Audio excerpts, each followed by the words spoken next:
What's happening, Tenere fans? Today I'm going to be replacing my blinkers, my turn signals on the Tenere 700. I've actually already done these on the back here with the tidy tail, and I've done one on the front as well. So I'm down to my last one. I don't understand, with all of us complaining about these big, ugly ass pumpkin lights that Yamaha continues to put on almost all of their motorcycles, why they don't listen and do a quick upgrade for us, but they don't. And so that's all cool. Once you've removed the side panel, you're gonna have access to the turn signal connection, which is right here. It's stuck actually kind of cool in a little hosel here. And so you just unplug that and it'll come off with the rest of the plate here. With that being done, once you unplug the actual light, it's pretty easy to take it out of the back side of the panel. It comes right out of here, and some of the wire may be connected through this little harness as well. And so to get the light out, it's pretty simple. There's this hard plastic piece inside with these two rubber portions over it. You slip those out, you pull this off, and it comes right out. The hard plastic piece will be on the inside of the actual encasement. So once that's done, I know some of you are gonna go, oh my gosh, he cut his wire. But yes, I did. I'm good with this because these ugly things are never going back on. And I might as well use factory wires and a factory connector as well. So this can go in the trash.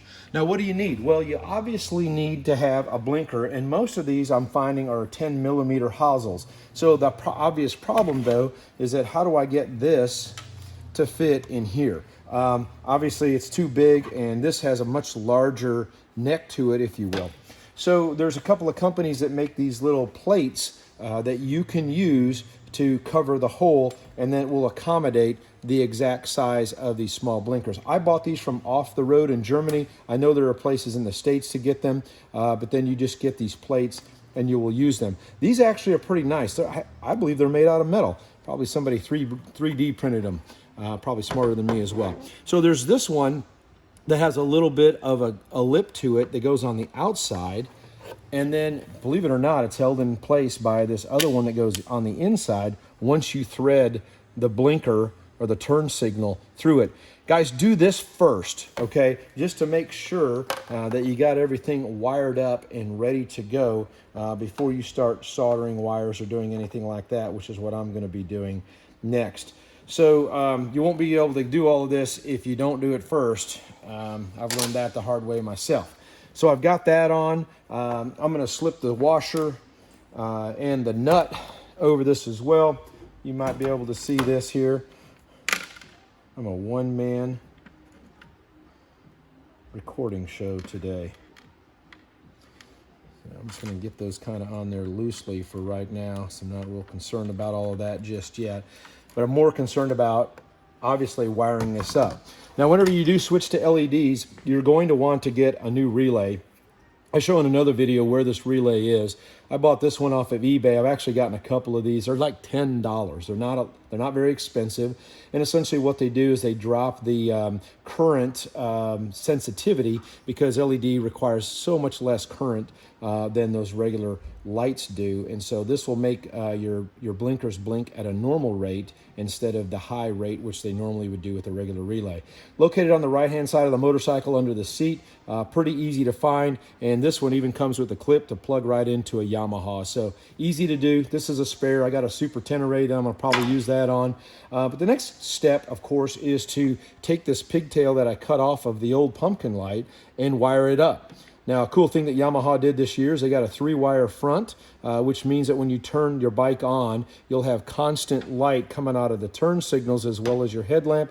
I think that's called DRL or DRG or something like that. But for this purpose, I only have 2 wires here. I'm not going to hook that up. They're so small, I don't know that they're going to make any difference over what my headlamp does. So I'm going to cap this one off, and then I'll use the black wire for the negative. I'll wire up the green to the yellow here to get everything working. Now, I do not like tapping my wires. I like actually soldering. I'm fortunate enough to have done a little bit of that as a child, or I shouldn't say as a child, but as a college student when I was in electrical engineering.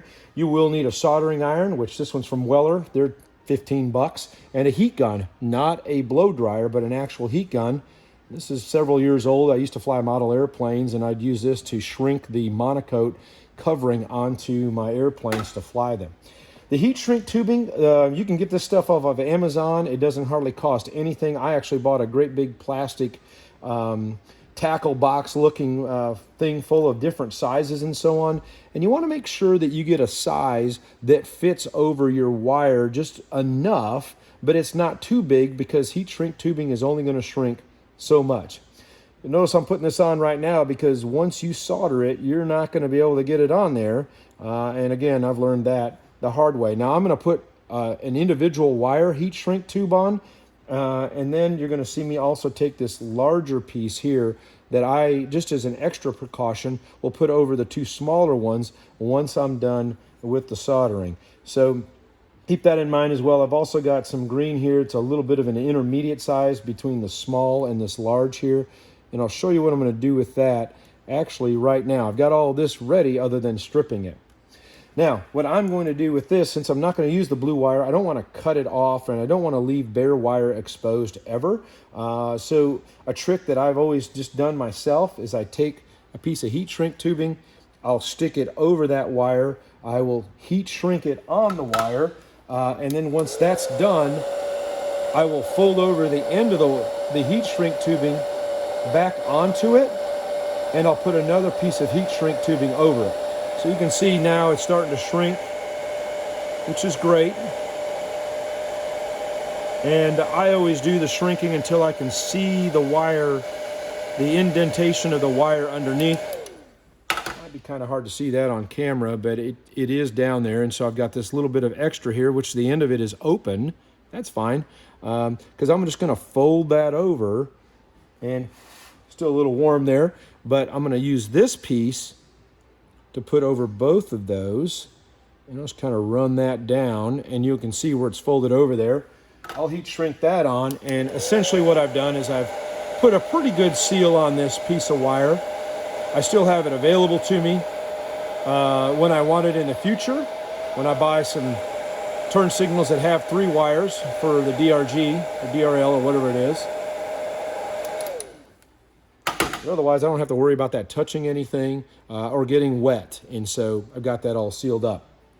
Now, a part of wiring something up, of course, is making sure that your wires are stripped. And this is 16 gauge wire. I always strip a little bit more than I think I'm going to need.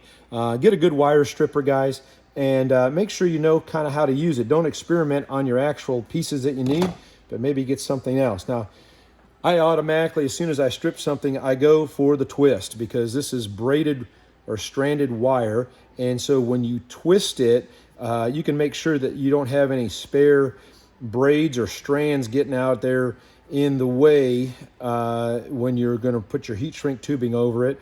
And of course, you want good conductivity between the two pieces as well. So I've got that all ready to go and to solder on that end. Now for this side, you know, LEDs require so much less current, so this wire is super, super tiny. We got, what, 16 gauge here, over here. This is probably 20 or maybe 22. I mean, it's just wafer thin for you Monty Python fans. Anyways, I'm going to strip this off as well. Yeah, it's probably 22. So let me see here. Get a little bit faster action on my stripper, use my fingernail, and there you've got that real fine wire. And same thing, guys, strip it. Now, if you use the wrong setting on your wire stripper, you might actually strip some of the actual wire down here. That's not good because that's a break point for you in the future, perhaps. And of course, we're going from a very thin wire to a thick wire, and I bet there's guys out there that do a much better job of this than I do.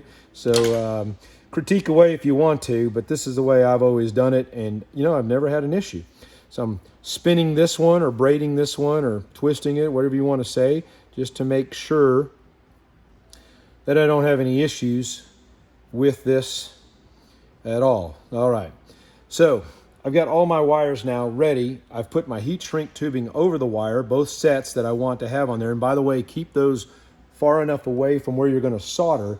If you don't, this wire does get hot up away from where you're actually soldering, and if it gets hot enough, it'll shrink that, and then you won't be able to use it. Now, I like to do an inline connection. So, you know, this is, again, just the way that I've always done it. You don't have to do it this way, but maybe it makes sense to you. So you've got the two wires here like this. I start about halfway up, and then again, I've got yellow. Actually, I was about to do that wrong, wasn't I? Yellow to green here, because black is always going to go to black. So I'm going to just take them about halfway up of each other. I'm going to use my fingers, and I'm just going to twist the wires over each other so I get a nice looking in line. Hopefully that's on camera. I'll do the next one a little better. There we go. You can kind of see what that looks like. So I'm going to do the other one. Take the wires about halfway up or so. See, like that. And then just, I like to twist them over each other. One's way thicker than the other. Kind of weird feeling. Actually, I'll twist one end of one, and then I'll twist the one end of the other myself. Now, there's probably a million different ways to do this, guys. I've been soldering for the better part of my life, because I just enjoyed it as a kid, went to school for it, and I found this works for me. And you see, you kind of have a nice, clean connection that way. So once you solder those, you'll have a great way to slip that heat shrink tubing over, and you don't have anything hanging out that can get snagged on something else, or whatever the case might be. Now, I'm soldering on a piece of paper. I know it could start on fire, but I don't think it's going to do that. I've got some regular rosin solder here, and I got my soldering gun. And so what I'm going to do is I'm going to heat the wire up. And this is where I've seen so many times people make mistakes. I've done it myself, is you want to touch the solder to the tip of the gun and solder like that. Well, all that does is get solder on there. But if the wire is not hot enough, you'll get what we call a cold solder joint. The solder could actually just fall off, and then you don't have a good connection, or maybe any connection at all. So the way to do this that I was taught was that you hold the soldering iron on the wire, and you got to be a little bit patient here. You got to let the wire heat up, and then you touch the solder. Probably hard to see on camera, but you touch the solder to another place on the wire, and you're waiting for that wire to heat up. Depending on how thick the wire is, will determine how long it takes to do this. But once you do that, the solder will actually absorb into all of the crevices of where you've made those connections on the wire. So I'm still waiting here.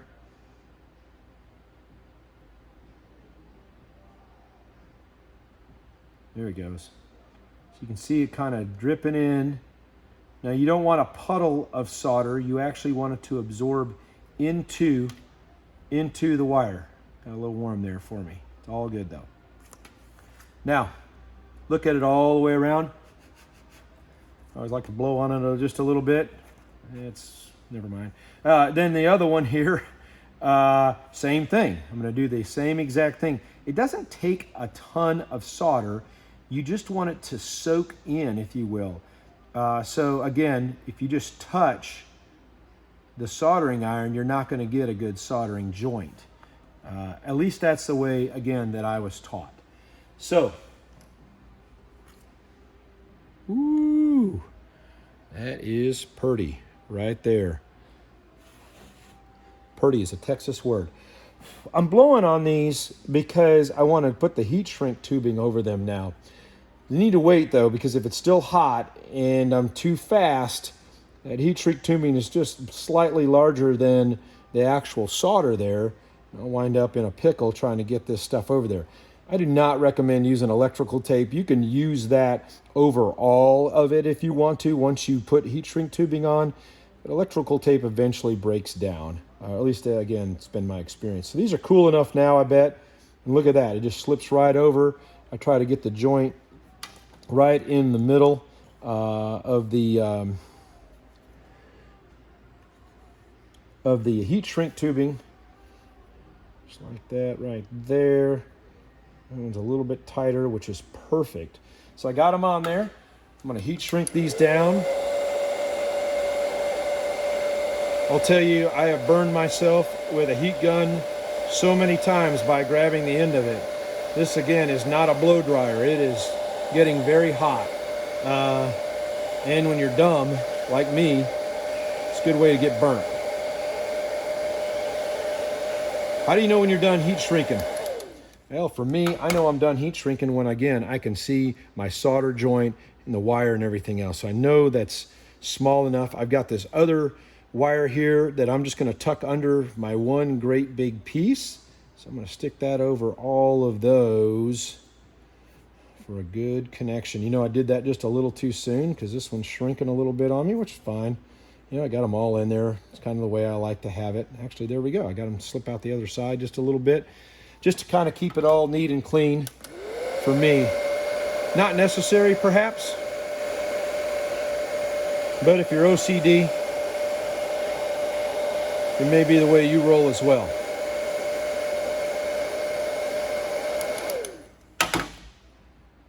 All right, guys. I think we're all done. What do we do now? We test it. Okay, man, I'm trying to do this all by myself today, and I got everything wired up. I plugged the connector back in. Obviously, that's not difficult to do. And of course, I haven't tightened up my connection yet, and that's fine. But I got it on here. So let's see what happens when we turn the bike on here. Bike is on. You know what? I already had the blinker on. That's how I roll. So there she goes. There she goes, man. That looks good. That looks so much better than that crap that was on there. Here's the other one. And I'm all about testing this, guys, before you button it all back up. Let's try both. Looks good. All right. And that is it. I can go ahead and tighten down the inside of this, which I will do. And I got all my blinkers installed. Same procedure will work for all of them. And leave your comments below. I appreciate you watching.